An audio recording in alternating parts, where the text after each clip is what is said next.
as I keep pressing, I'm going to curl my fingers. Okay? But if you look at what's happening, I'm bringing the back of my fingers towards her.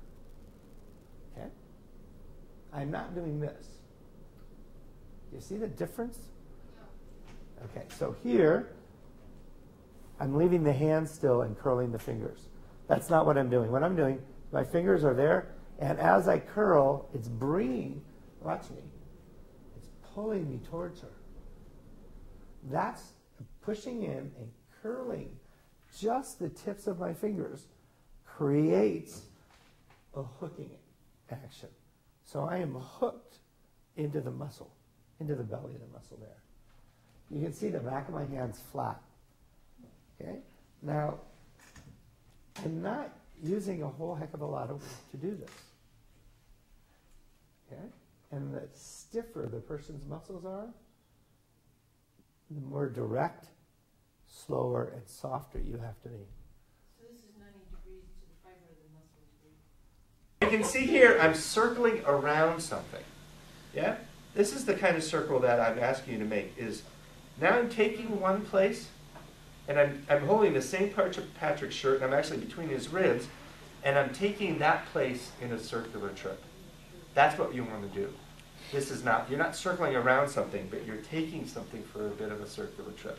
And now if I do that here, and avoid his sensitive spots, then what I'm doing is I'm circling between the ribs, and I'm delineating the space between the ribs. So this particular technique will work there. I could be between the bones of his forearm, and it'll work there. Okay, so there's lots of places where this will work as well. People who are hyper-vigilant, who are really, can't go inside, that most people, if you go and you do these little circles along the edge of the skull, most people close their eyes. And that was like, I think I heard him say that 10 or 12 years ago. And it's actually true. I've been trying it out. So that's just another nice place where this technique counts. But the places I do it most are along the back of the skull, delineating the edge of the rib of the scapula, between the forearm bones, and between the lower leg bones. You can also do it between the ribs. I think those are the places I do it the most. So here, so look, so a little anatomy. So here's C7. C7 is called the vertebra prominence. So this is C7, the vertebra prominence. It's the one that sticks out. If you haven't had it happen to you yet, someone's going to come to your practice and go, this vertebra really sticks out. Can you help me with that? You have to go, no, sorry. It's supposed to be that way. The interesting thing is we think about it sticking out backwards because that's where we feel it, but it also sticks out sideways. So like if I come down along the transverse processes of the cervical spine, there's C7, I run into it because it goes out sideways right there. And then T1 actually goes a little bit further sideways. And it gets broad, and then there's T1, and there's the first rib. What I'm doing is I'm thinking about my knuckles being on the transverse process of T1 right there. Okay? And that's where I'm going to navigate from. That's the steering wheel for this. Okay? So that my fingers... C7 right in there. Pardon? Between T1 and C7 right in there. Yeah, well, actually on T1. And the first thing I'm going to ask you to do is find the difference between being on C7 and being on T1. When you lift T1, you feel the person's chest. That is qualitatively different. So let me teach you a little trick. Because one thing that happens is people are always putting, it's like, how far apart, excuse me, can I grab that? How far apart do I put my hands? So here's the little trick. You put them as far apart as the person's nose is wide and not as far apart as their smile. So right between, just imagine in the back of their neck that your fingers are going to fit in that space between the width of their mouth and the width of their nose. It's just to give you kind of something to aim for, all right? So, and here, I mean, the way to find this, okay, there's a little bit of Tinkerbell. You just got to believe they have a spine. So the easiest way to find this place is you put your hands on the top of their shoulders and you slide your fingers towards their neck. And then when you get to their neck, you let your fingers curl. And then believe it or not, your knuckles will be in the right place, more or less. Okay? Yeah.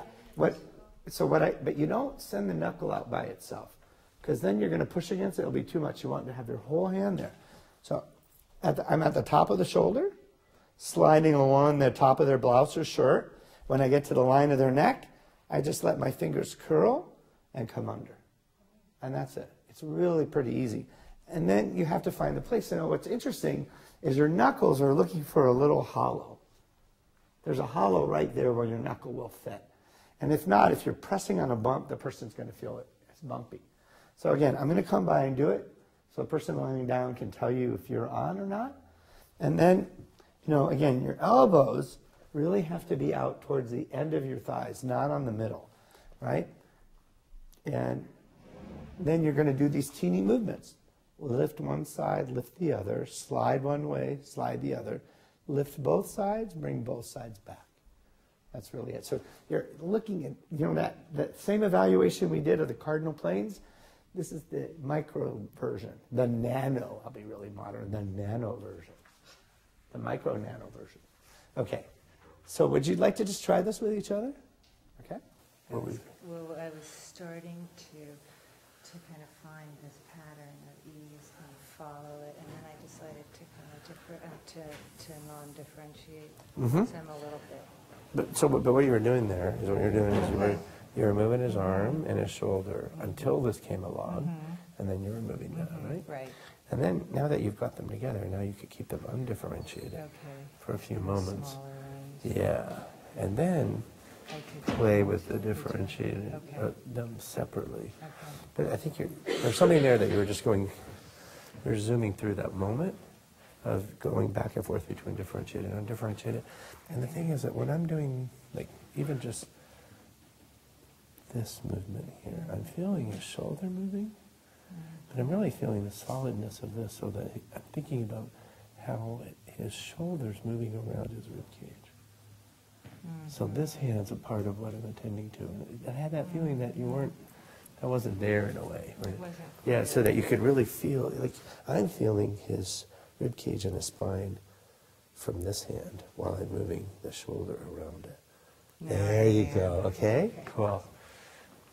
Right on the bone. In this particular technique, is you're going to push there, yeah, rather than through there. And pick up her leg and turn it a little. So if you just turn it, you're going to change the angle. You're going to change where she's in her hip joint. Yep. Excuse me. So you pick up her leg so she's more on the back of the heel. Push a little bit. Just put enough weight, like, so if she was a hard-boiled egg, just before cracking. Okay. And then you just lean a little forward. That's it. How's that feel? Oh, I got all the way up to the top of the head. Is that the same? It's not the same. Larry had his hand on my hand. So, here. There. Right. Up. Right. Through her. Like you're pushing through the... I'm feeling your trajectory. I'm not feeling it come through this arm, though. Bend your elbow, Lou. There you go. And towards her hip. How's that? Is that better? Better for you? How's that? Is that it? I feel like I lose it in there. There's a lot of tension. And it's the grip. I'm doing this. So first, I'm questioning the directions. I'm calibrating which way is easier. Once I've found which way is easier, then with the other hand, I can correlate. Right? That would be correlate as this moves and then that moves. But then I could also do an undifferentiated movement. I could constrain. So I can do all of those things without moving where my hands are. And so that's the idea, is to start to think that you have a lot of choices about what you can do at any one place.